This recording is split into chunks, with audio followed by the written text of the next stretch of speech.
2005년 8월 22일 홍명보 당시 대한축구협회 이사는 파주 국가대표 트레이닝 센터에서 시작된 KFA 2급 지도자 강습회에 참가했습니다. 홍명보는 지도자 자격증이 없는 상태였는데요. 지도자를 할 생각이었다면 상급 지도자 자격증부터 따야 했습니다. 상급 지도자 자격증을 따면 유소년이나 초등학교 축구교실에서 지도자 생활을 할 수 있었습니다. 2급 지도자 자격증을 따려면 상급을 따고 2년이 지나야 했습니다. 하지만 홍명보에겐 예외 조항이 적용됐습니다.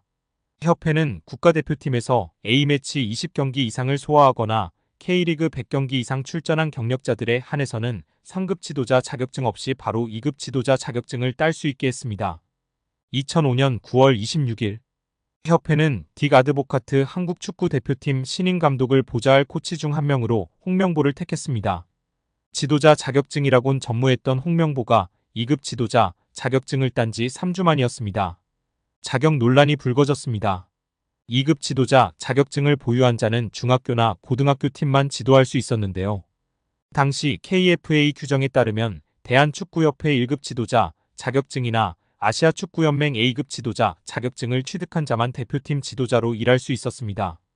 협회는 당시 지휘권을 갖지 않는 보조 지도자 역할이기 때문에 홍명보 코치의 1급 자격증 취득 여부는 크게 문제될 것이 없다는 입장이었습니다.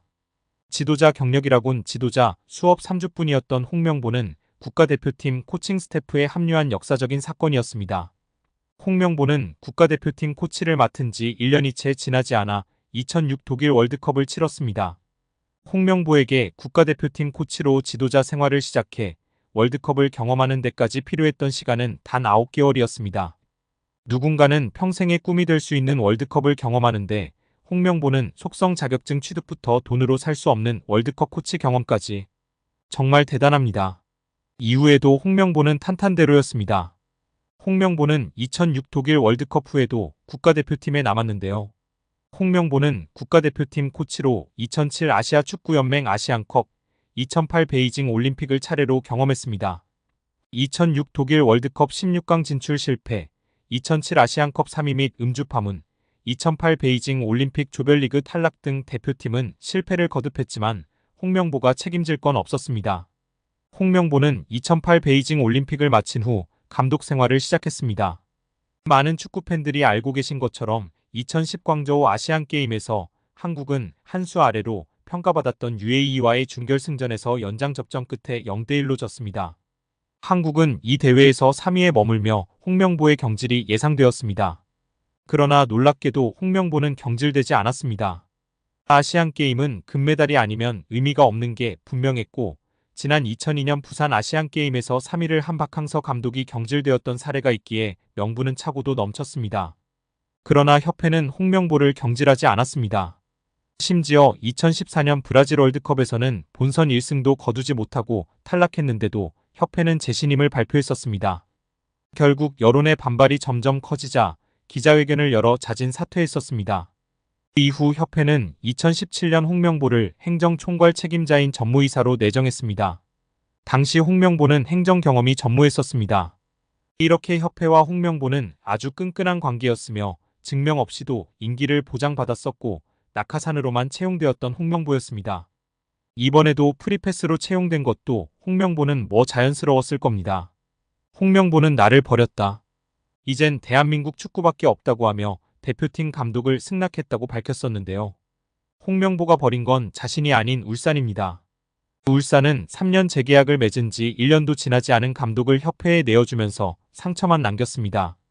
홍명보는 대표팀 감독으로 실력은 물론이거니와 도의 신의를 저버리는 인성도 문제가 있는 감독입니다. 속히 선임 취소 혹은 자진 사퇴만이 답입니다. 한국 축구에서 학명으로 가장 두드러진 인물이 바로 지금 이 시끄러운 와중에 축구 대표팀 감독을 맡은 홍명보 감독입니다. 박종환 감독이 대표팀을 이끌던 1995년 한국팀은 코리아컵 준결승전에서 예선에서 쉽게 승리했던 잠비아에 패했습니다. 그런데 이 경기 전날 박 감독의 억압적이고 비인격적 훈련에 불만을 품고 있던 홍명보, 황선홍 등 주전 선수들이 경기 전날 술집에서 대취할 정도로 술을 마신 사실이 언론에 보도가 돼 난리가 났습니다. 그래서 홍명보 선수 등은 징계 위기에 처했는데 이들은 그 제보자로 박 감독을 꼽았고 언젠가 안 갚음하리라 맹세했다고 합니다. 다음해 아시안컵 8강대 이란전에서 한국은 6대2로 참패하였습니다. 유례를 찾기 힘든 처참한 패배입니다. 특히 전반에 2대1로 앞서고 있었는데 휴식 시간 라커룸에서 무슨 일이 있었는지 후반에만 연속으로 5골을 먹은 것입니다. 당사자들은 부인하지만 이 사건은 축구계뿐 아니라 축구팬들도 의혹을 거두지 않고 있습니다.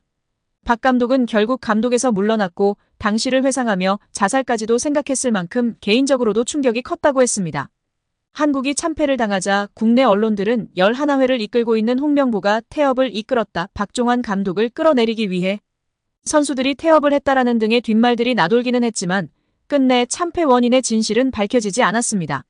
당시 한 언론은 홍명보 선수가 과학적이고 체계적으로 지도하는 감독을 원한다며 스파르타식 훈련을 고집하는 박종환 감독에게 노골적인 반기를 들었지만 누구보다도 체계적으로 지도했던 아나톨리 비쇼베츠 전 감독에게도 노골적인 불만을 터뜨렸다고 전했습니다.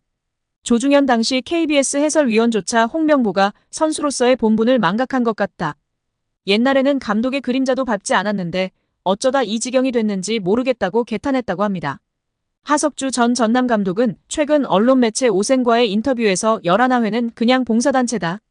내가 회장을 맡고 있다. 라고 밝힐 뿐 특별한 이야기는 하지 않았었습니다. 결국 홍명보 감독은 10년 만에 대표팀에 돌아옴과 동시에 외국인 지도자 버금가는 대우도 받습니다. 이임생 이사는 연봉 등 세부 계약 조건에 대해서는 밝힐 수 없지만 이제 한국 지도자들도 외국인 감독 못지않게 대우를 받아야 한다는 생각이라면서 외국인 지도자에 뒤지지 않는 계약을 체결했다고 전했습니다. 홍명보 감독은 지난해 울산과 프로스포츠 최고 연봉인 10억 원의 3년 재계약을 맺은 것으로 알려졌는데 대표팀을 맡으면서 더 많은 연봉을 수령할 것으로 보입니다. 직전 클린스만 감독의 연봉은 약 30억 원, 벤투 감독은 약 19억 5천만 원의 연봉을 받았기 때문에 최소 20억 원이고 최대는 30억 원 수준으로 예상받고 있습니다. 지난 2014년 브라질 월드컵의 대참사 이후 홍명보 감독이 곤혹을 치렀었는데요. 홍명보 감독의 땅 구입 논란이 확산되며 파장을 일으켰었습니다.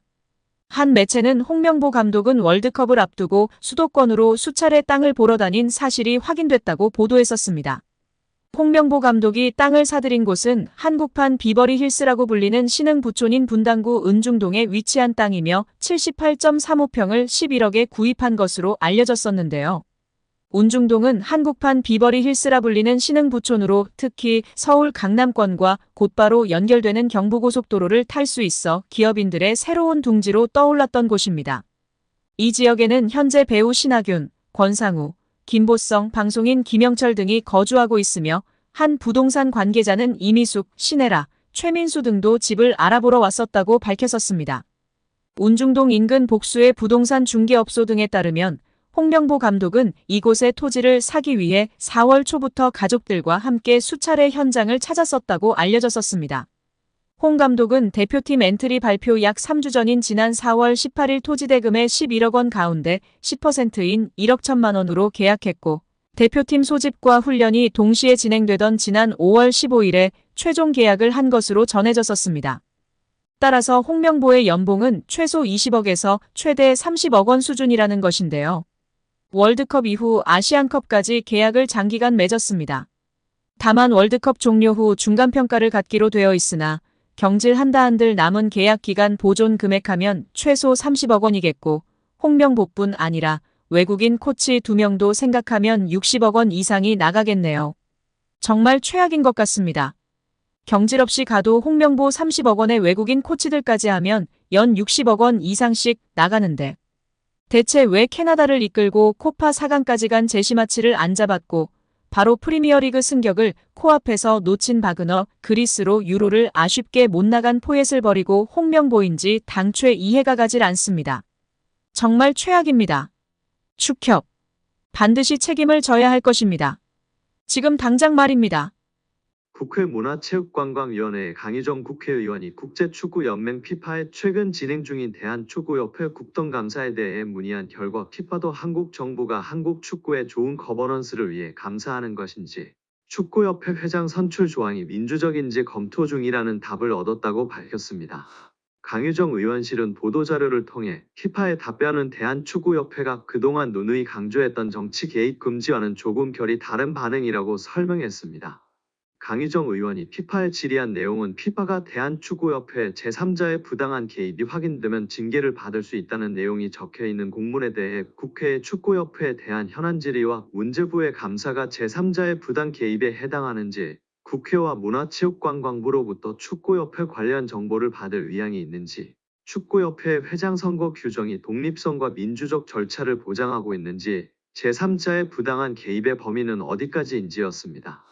이에 대한 피파 답변은 한국 정부의 감사가 부당한 영향에 해당하는지에 대한 확답은 아니었지만 피파는 한국 정부가 한국 축구의 좋은 의사결정 구조를 보장하기 위해 감사를 실시하는 것에 대해 이해하고 있다.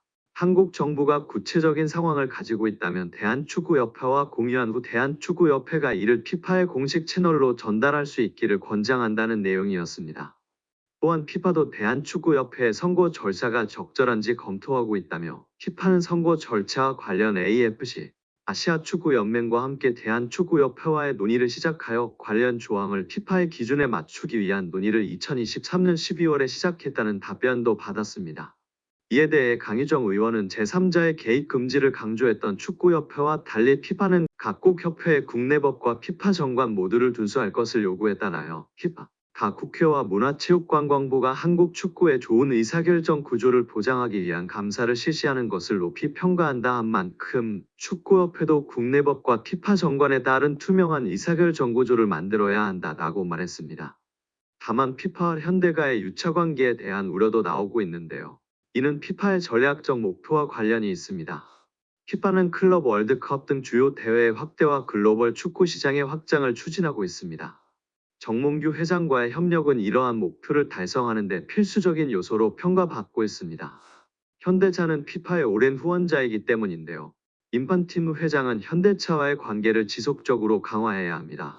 결국 홍명보 국가대표팀 감독 뒤에는 KFA가 있고 그 뒤에는 정몽규 회장이 자리하고 있는 셈입니다. 피파와 현대차의 파트너십은 1999년으로 거슬러 올라갑니다. 당시 피파는 월드컵 마케팅 권리를 여러 기업에 개방하는 새로운 전략을 채택했습니다. 현대차는 피파와 파트너 관계를 맺고 2002년 한일 월드컵을 포함한 13개 피파 대회를 후원했습니다.